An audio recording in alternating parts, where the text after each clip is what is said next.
Jésus-Christ a été crucifié pour nous à cause d'un simple mot, le péché. Mais qu'est-ce que le péché au juste ? Ce n'est peut-être pas un mot auquel nous pensons beaucoup, et pourtant, Dieu donna son Fils unique pour qu'il souffre d'une mort atrocement douloureuse afin que nous puissions être rachetés, pardonnés et purifiés de nos péchés.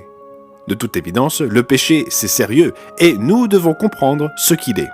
Voyons donc ce que dit la Bible, car il y a un tas d'idées erronées sur ce qu'est le péché dans l'esprit des hommes. Mais la Bible donne une définition claire et simple dont nous allons parler dans ce tableau blanc. Ensuite, nous nous appuierons sur cette définition avec ce que Jésus-Christ enseigna. Si vous êtes nouveau sur cette chaîne, sachez que nous réalisons ces vidéos pour expliquer les sujets bibliques d'une manière facile à comprendre. Nous croyons que la Bible est le fondement de la vérité et que tout le monde peut en bénéficier. Alors donnez-nous un like et aidez-nous à répandre la parole. Les mots en hébreu et en grec traduits par péché dans la Bible sont hata, qui signifie manquer le but, quitter le chemin du droit, s'égarer de la voie. Armatia, qui signifie s'éloigner de la loi de Dieu, violer cette loi. La définition biblique la plus simple sur laquelle nous allons nous baser dans ce tableau blanc se trouve dans 1 Jean 3 au verset 4. Il est dit « Quiconque pratique le péché transgresse la loi, et le péché est la transgression de la loi. » La version Osterwald en français le dit de cette façon en fournissant un peu plus de clarté. « Quiconque pêche transgresse aussi la loi, car le péché est une transgression de la loi. » En d'autres termes, le péché est l'effraction de la loi ou sa violation. Mais de quelle loi parle-t-on ? Il est clair qu'il n'est pas question ici des lois de la circulation routière ou des lois civiles. Il ne s'agit pas non plus des centaines de règles prescrites par les rabbins juifs au fil des siècles et que Jésus lui-même dénonça. Alors, de quelle loi s'agit-il donc ? Jacques le dit clairement. En effet, celui qui a dit « tu ne commettras point d'adultère » a dit aussi « tu ne tueras point ». Or, si tu ne commets point d'adultère, mais que tu commettes un meurtre, tu deviens transgresseur de la loi. La loi à laquelle il est fait référence est celle des 10 commandements. Ailleurs, l'apôtre Paul dit « Mais je n'ai connu le péché que par la loi, car je n'aurais pas connu la convoitise si la loi n'avait dit « Tu ne convoiteras point ». Là encore, il s'agit d'une référence directe aux 10 commandements.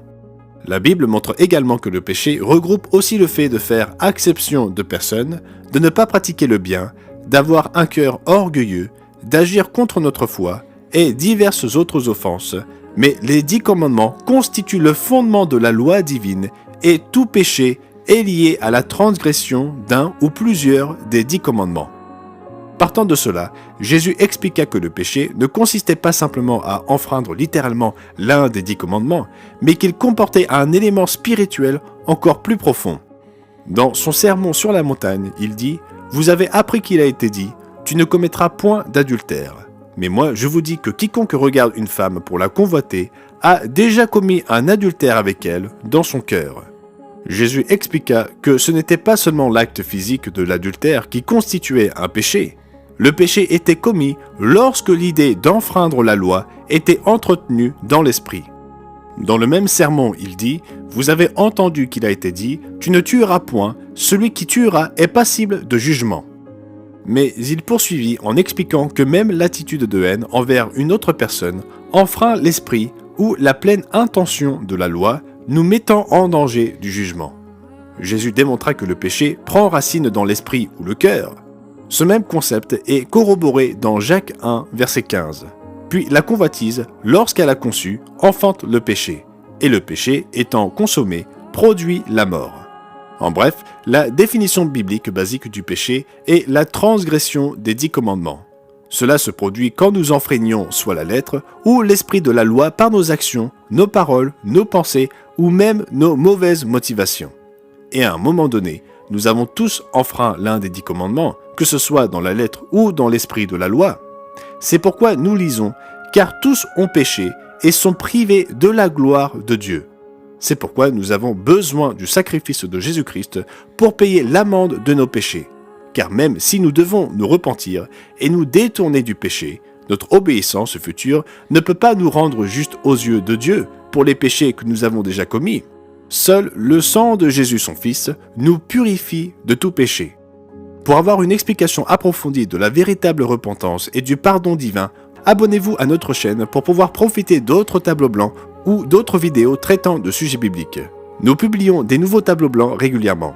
N'hésitez pas non plus à nous laisser un commentaire ci-dessous et à nous aider à diffuser le message en aimant nos vidéos et en partageant avec ceux qui veulent entendre les enseignements de la Bible. À présent, découvrez les 4 étapes pour trouver le pardon de Dieu en cliquant ici.